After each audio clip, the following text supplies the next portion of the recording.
इस संस्था का परिचय जाना, इस संस्था के कार्य को समझा। अब हम गीता दीदी द्वारा आत्मा का परिचय जानेंगे। आदरणीय गीता।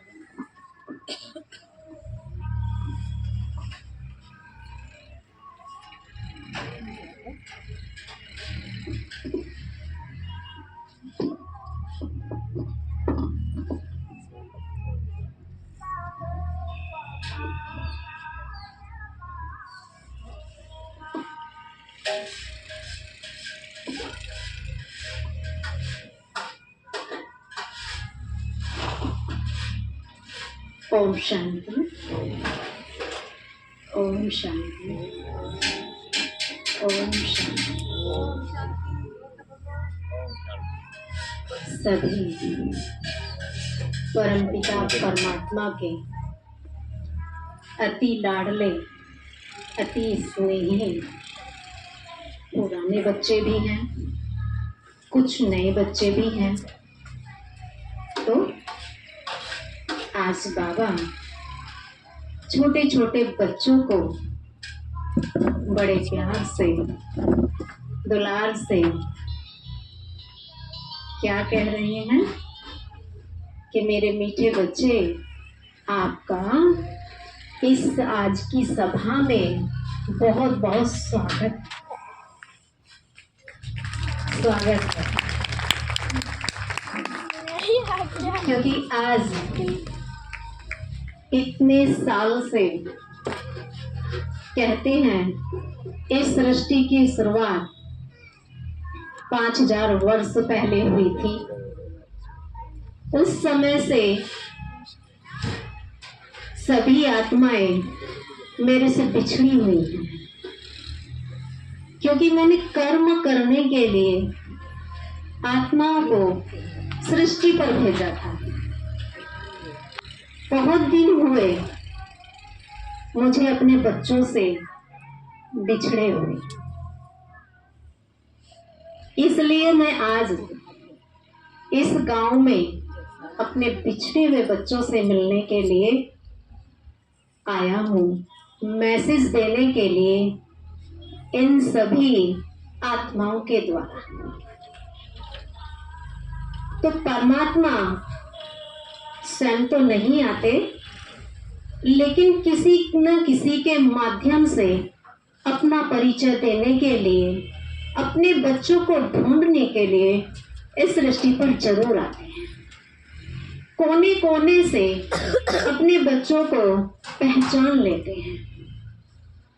और देखो, आप सभी कितने भाग्यवान हैं, भाग्यशाली हैं कि ऐसे सत्संग में, कि जो मनुष्य सत्संग नहीं करता और स्वयं परमपिता परमात्मा इस सृष्टि पर आकर के सत्य का संग कराते हैं।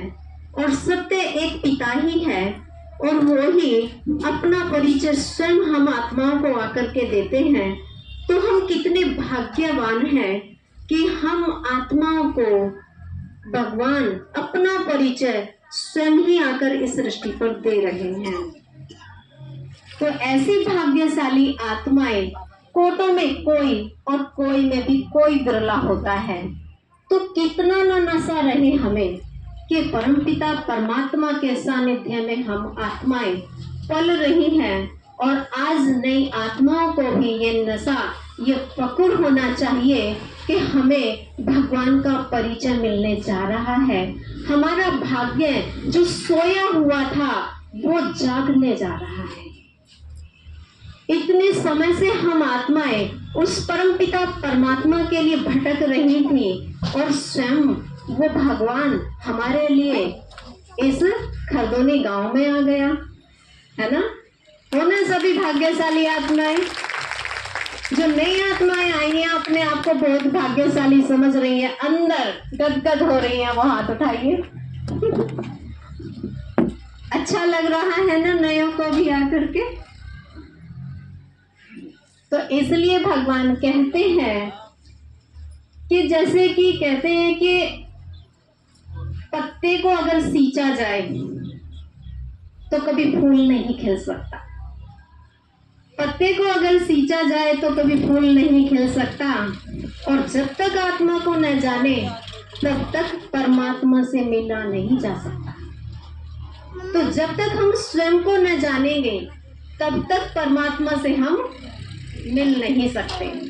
हम कब मिलेंगे परमात्मा से? जब हम स्वयं को जानेंगे। हमारे स्वयं का परिचय हमें स्वयं को ही होगा, क्योंकि हमने इस मनुष्य सृष्टि पर आकर के सबसे पहले यही गलती की है कि हम भगवान को तो भूले ही भूले, अपने आप को भी भूल गए। तो अपने आप को हम कैसे भूले? क्या समझा हमने अपने आप को? शरीर समझ बैठे।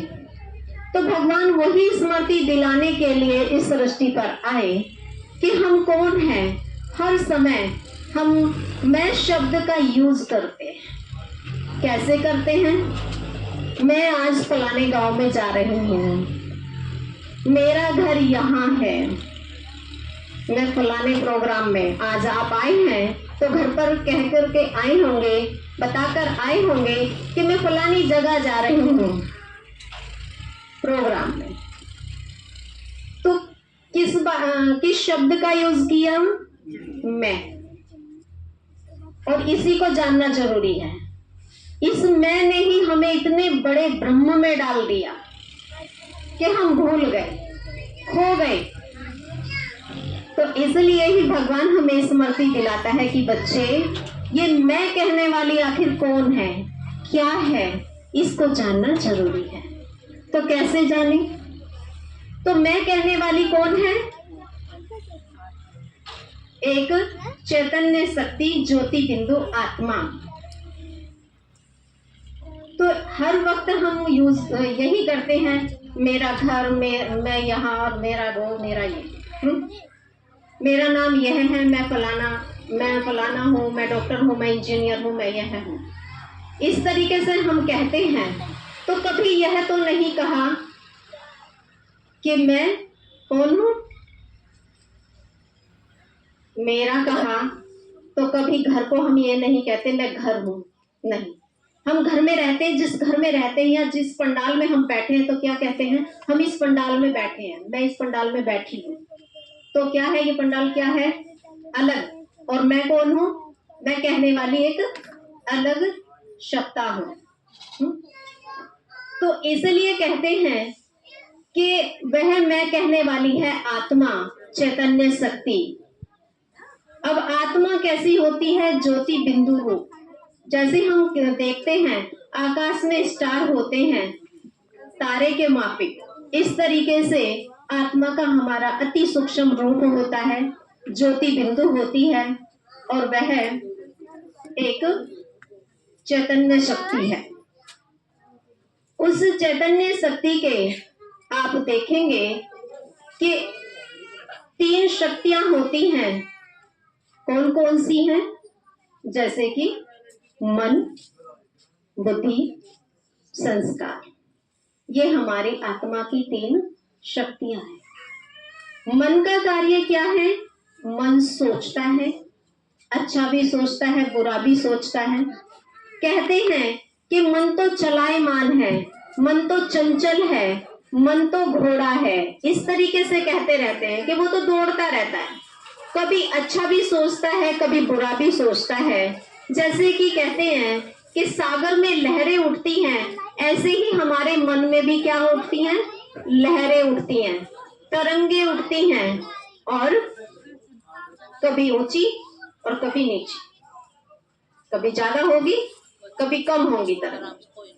तो ऐसे लहरें उठती रहती हैं। तो ऐसे ही मन में कभी अच्छे विचार भी आते हैं और कभी बुरे भी आते हैं, लेकिन उस पर कार्य कौन करती है? बुद्धि। बुद्धि निर्णय लेती है, पता है कि अच्छा कर्म क्या है और बुरा कर्म क्या है, लेकिन बुद्धि उस पर निर्णय लेती है, हमें यह काम करना है या वह काम करना है, अच्छा करना है या बुरा करना है। नॉलेज हमें होती है ये बुरा है, लेकिन फिर भी हम क्या कर देते हैं? बुरे की तरफ चल देते हैं। समझदारी से करते हैं तो कभी अच्छे की तरफ भी चल देते हैं। और जैसे कि दुनिया में भी कहते हैं कि कोई व्यक्ति अच्छा कर्म करता होगा। अच्छा कर्म मीन्स क्या?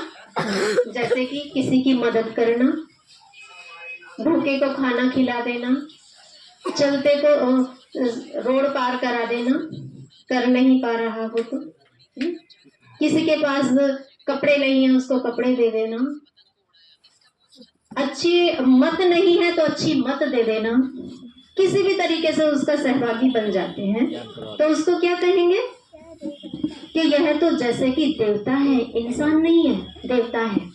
लेकिन क्या है वो व्यक्ति? है तो मनुष्य ही ना, और इस कलयुगी दुनिया में ही रहने वाला है। लेकिन कुछ अच्छे कर्म करने वाले आत्माएं अर्थात मनुष्य होते हैं, कोई बुरे कर्म करने वाले होते हैं। बुरे कर्म करना माना जैसे कि शराब पी लेना, बीड़ी सिगरेट आदि पीना, घर में जाकर मारपीट करना या इधर उधर झगड़े करना। तो ये क्या है? दूसरों को गाली गलौज करना, परेशान करना, दुख देना, ये है आसुरी मत वाले मनुष्यों की निशानी, और वह थी देव मनुष्यों की निशानी। तो इसलिए कहते हैं कि ऐसे कर्म करने से हमारे बुरे संस्कार बन जाते हैं और अच्छा कर्म करने से हमारे अच्छे संस्कार बनते हैं, जिसके अनुसार हमें अगला जन्म भी मिलता है। संस्कारों के अनुसार ही हमें जन्म मिलता है। अगर हम बुरे कर्म करेंगे तो बुरे ही संस्कार बनेंगे, और वही कहते हैं इंसान के साथ कुछ नहीं जाता, जाते हैं तो सिर्फ हमारे संस्कार, उनके अनुसार ही हमें अगला जन्म मिलता है। और फिर हम दुखी भी होते हैं, कोई खुश होते हैं, अच्छे कर्म करके आए हैं, अच्छे संस्कार लेकर के आए हैं तो खुश भी होते हैं कि हमारे पिछले पुण्य कर्म हैं जो हम इतना सुख भोग रहे हैं, और कुछ दुखी होते हैं कि हमारे कर्म खराब हैं, पता नहीं आपके कर्म खराब हैं या पिछले कर्म खराब हैं कि हम दुख भोग रहे हैं। तो यही स्मृति हमें भगवान दिलाते हैं कि बच्चे इस समय पर आपको अच्छे कर्म करने हैं, क्योंकि सृष्टि पर आए हुए हमें बहुत समय हो चुका है। हमने 63 जन्मों से हम पूरे कर्म करते आ रहे हैं। अब हमें कर्म और सुकर्म में अंतर बताया है, तो इसलिए हमें अच्छे कर्म ही करते चलना है। क्यों करते चलना है? क्यों हमें अपने संस्कार आसुरी संस्कार के बदले दैवी संस्कार बनाने हैं? क्योंकि यही एक पुरुषोत्तम संगम युग है हमारे पास अपने जीवन को परिवर्तन करने का। इसके अलावा हमें कोई मौका नहीं मिलेगा। इस समय ही हमें मौका मिल रहा है अपने जीवन को परिवर्तन करने का, होल्ड करने का। हम इस जीवन को जैसा चाहे वैसे बना सकते हैं, जैसे चाहे वैसे संस्कार बना सकते हैं और संस्कारों के अनुसार आगे बढ़ सकते हैं। तो कहते हैं कि ये 3 शक्तियां हमारी आत्मा की होती हैं, और वैसे ही कहा गया है कि आत्मा के 7 गुण भी होते हैं, जैसे कि आनंद, प्रेम, सुख, शांति, पवित्रता, ज्ञान और शक्ति। ये हमारी आत्मा के 7 गुण हैं। फिर दिखाया गया है कि हमारी आत्मा रहती कहाँ है, क्योंकि पता नहीं है हमारी आत्मा कहाँ रहती है। दुनिया वाले तो कह देते हैं कि पेट में आत्मा रहती है, यहाँ वहाँ रहती है, लेकिन आपको पता होना चाहिए कि जहाँ पर जब हम मंदिर में जाते हैं तो तिलक हम कहाँ देते हैं? यहाँ भ्रुकुटी के बीच। माताएं बहनें बिंदिया लगाती हैं भ्रुकुटी के बीच, पूरे चेहरे पे बिंदिया तिलक नहीं लगाया जाता। तो इसलिए कहते हैं कि यहाँ पर किसका निवास स्थान है? आत्मा। जैसे कि दिखाया जाता है कि गाड़ी में ड्राइवर अगर पीछे बैठे तो क्या गाड़ी चलेगी? नहीं चलेगी ना। वो अपने सही स्थान पर बैठेगी तो गाड़ी चलेगी, और नहीं बैठेगा ड्राइवर तो नहीं चलेगी। तो इसी तरीके से पूरी बॉडी में हमारी आत्मा कहीं पर भी बैठ गई। ये क्या है? शरीर हमारे एक गाड़ी है, और गाड़ी में ड्राइवर कौन है? आत्मा। और आत्मा जैसे ड्राइवर अपने सही स्थान पर बैठ करके गाड़ी को चलाता है, ऐसे ही हमारी आत्मा इस शरीर रूपी गाड़ी को एक जगह बैठ करके भ्रुकुटी के मध्य इस शरीर रूपी गाड़ी को चलाती है। तो इसको जैसे चाहे वैसे शरीर रूपी गाड़ी को मोल्ड कर सकती है। तो यह है हमारी आत्मा का परिचय। क्या मिला? मैं कौन हूँ? एक आत्मा। और आत्मा का रहने का स्थान कहाँ है? भ्रुकुटी के मध्य। तो ये हमें याद रखना है।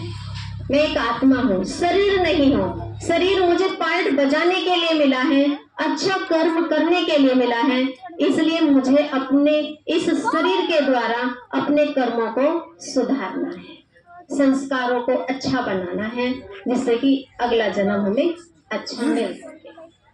तो मैं यहीं पर ही अपनी वाणी को विराम देना चाहूंगी। ओम शांति।